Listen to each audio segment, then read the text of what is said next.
Book of Heaven, Volume 12. 2nd to the 22nd of February 1921. Page 181 to 186. February 2, 1921. The third fiat must run together with the other two fiats. These three fiats have the same value and power, because they contain the creative power. Continuing in my usual state, I was fusing all of myself in the divine volition, and I said to myself, "My Jesus, I want to love you, and I want so much love as to compensate for the love of all generations which have been, and which will be. But who can give me so much love as to be able to love for all? My love, in your will there is the creative power, therefore in your will I myself want to create so much love as to compensate for, and surpass the love of all, and all that all creatures are obliged to give to God our Creator." While I was doing this, I said, "How much nonsense I am saying." And my sweet Jesus, moving in my interior, told me, "My daughter, surely in my will there is the creative power." Billions and billions of stars came out from one single fiat. Billions and billions of acts of grace which communicate themselves to souls, come out from the fiat mihi of my mama, from which redemption took origin. These acts of grace are more beautiful, more shining, more varied than stars, and while the stars are fixed and do not multiply, the acts of grace multiply to infinity. They run in every instant, attract the creatures, delight them, strengthen them and give them life. Ah! If creatures could see the supernatural order of grace, they would hear such harmonies, and see such an enchanting scene as to believe that that's their paradise. Now, the third fiat too must run together with the other two fiats. It must multiply to infinity, and in every instant it must give as many acts for as many acts of grace as are unleashed from my womb, for as many stars, for as many drops of water, and for as many created things as were unleashed by the fiat of creation. It must merge with them and say, "As many acts as you are, so many I do." These three fiats have the same value and power. You disappear, it I the fiat that acts, and therefore you too can say in my omnipotent fiat, "I want to create so much love, so many adorations, so many blessings, so much glory to my God as to compensate for everyone and for everything." Your acts will fill heaven and earth, they will multiply themselves with the acts of creation and of redemption, and will become one. All this will seem astonishing and incredible to some. In this case they would have to doubt about my creative power. And then, when it is I who want it, and who give this power, every doubt ceases. Am I perhaps not free to do whatever I want, and to give to whomever I want? You, be attentive. I will be with you, I will overshadow you with my creative power, and I will accomplish what I want upon you.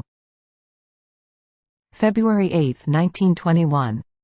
While the world wants to cast Jesus away from the face of the earth, he is preparing an era of love, the era of his third fiat. This morning, after receiving communion, I heard in my interior my always lovable Jesus saying, "O iniquitous world, you are doing everything you can to cast me away from the face of the earth, to banish me from society, from schools, from conversations, from everything.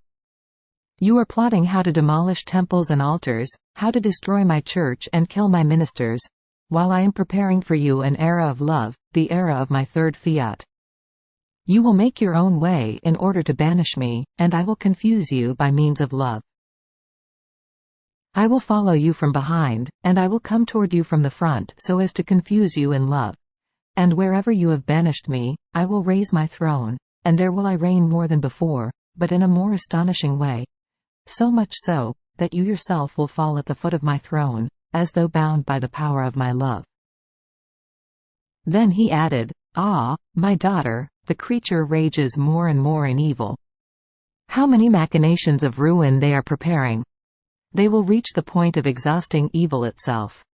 But while they are occupied with following their own way, I will be occupied with making the fiat voluntas tua have its completion and fulfillment, and my will reign upon the earth, but in a completely new way. I will be occupied with preparing the era of the third fiat in which my love will show off in a marvelous and unheard of way. Ah, yes, I want to confuse man completely in love. Therefore, be attentive, I want you with me, in preparing this celestial and divine era of love. We will lend a hand to each other, and will work together." Then he drew near my mouth, and as he sent his omnipotent breath into it, I felt new life being infused in me, and he disappeared. February 16, 1921. In order to enter the divine will, the creature must do nothing but remove the little stone of her will. While I was thinking about the holy divine volition, my sweet Jesus told me, "My daughter, there are neither paths nor doors nor keys to enter my will, because my will is everywhere. It flows under one's feet, on the right, on the left, above one's head, everywhere. The creature must do nothing but remove the little stone of her own will, which, though being in my will, does not take part in, nor does it enjoy its effects, becoming like a stranger in my volition. In fact, it is as if the little stone of her will prevented the water from flowing from the shore so as to run somewhere else. The stones are blocking it. But if the soul removes the little stone of her will, at that very instant, she flows into me, and I into her. She finds all my goods at her disposal: strength, light, help, whatever she wants. This is why there are no paths, no doors and no keys. It is enough for her to want it, and all is done. My will takes charge of everything, providing her with all that she lacks, and making her wander within the interminable boundaries of my will. It is completely the opposite for the other virtues. How many efforts are needed, how many fights, how many long paths. And while it seems that the virtue is smiling at her, one passion, a little violent, one temptation, one unexpected encounter, push her back to the beginning of the path. February 22, 1921. The third fiat will give such grace to the creature as to make him return almost to the state of origin. Then, God will take his perpetual rest in the last fiat. I was in my usual state, and my sweet Jesus was all silent. I said to him, "My love, why are you not saying anything to me?" And Jesus, "My daughter, it is my usual way to remain silent after having spoken. I want to rest in my own word, that is, in the very work that came out from me. I did this in the creation. After I said, Fiat lux, and light came to be, fiat, to all the other things, and things came to life, I wanted to rest, and my eternal light rested in the light delivered in time. My love rested in the love with which I invested the whole of creation. My beauty rested in the whole universe, which I molded after my own beauty.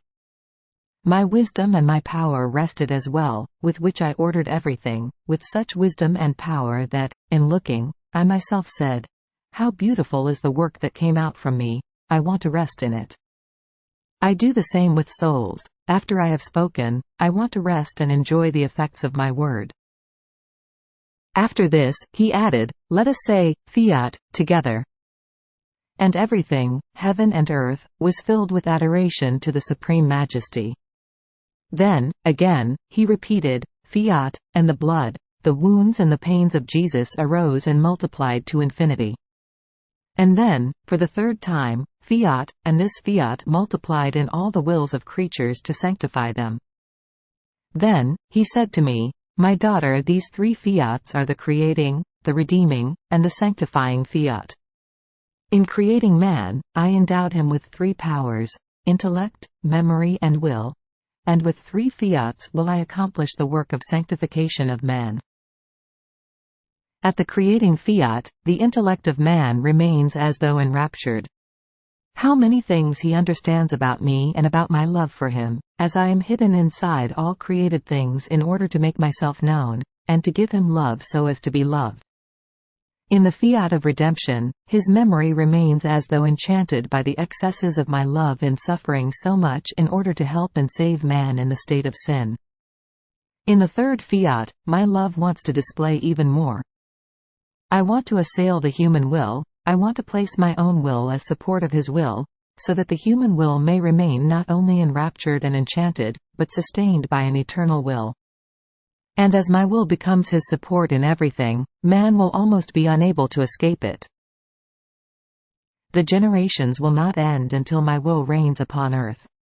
My redeeming Fiat will place itself in the middle, between the creating Fiat and the sanctifying Fiat. They will interweave, all three together, and will accomplish the sanctification of man. The third fiat will give such grace to the creature as to make him return almost to the state of origin, and only then, when I see man just as he came out from me, will my work be complete, and I will take my perpetual rest in the last fiat. Only the life in my volition will give back to man his state of origin. Therefore, be attentive, and together with me, help me to complete the sanctification of the creature." On hearing this, I said, "Jesus, my love, I am not able to do as you do, nor as you teach me, and I am almost afraid of your reproaches if I don't do well whatever you want from me." And he, all goodness, "I too know that you cannot do perfectly what I tell you, but wherever you cannot reach, I will make up for you. However, it is necessary that I attract you, and that you understand what you must do, so that, even if you cannot do everything, you may do what you can. And as I speak to you, your will remains chained with mine. You would like to do what I tell you, and I consider this as if you did everything. And how can this way of living in the divine will be spread and taught to others, and who will be disposed?" And Jesus, "My daughter, even if nobody had been saved with my descent upon earth, the work of glorifying the Father would already be complete. The same now, even if no one wanted to receive this gift, which will not be, you alone will be enough, and you will give me the complete glory which I want from all creatures."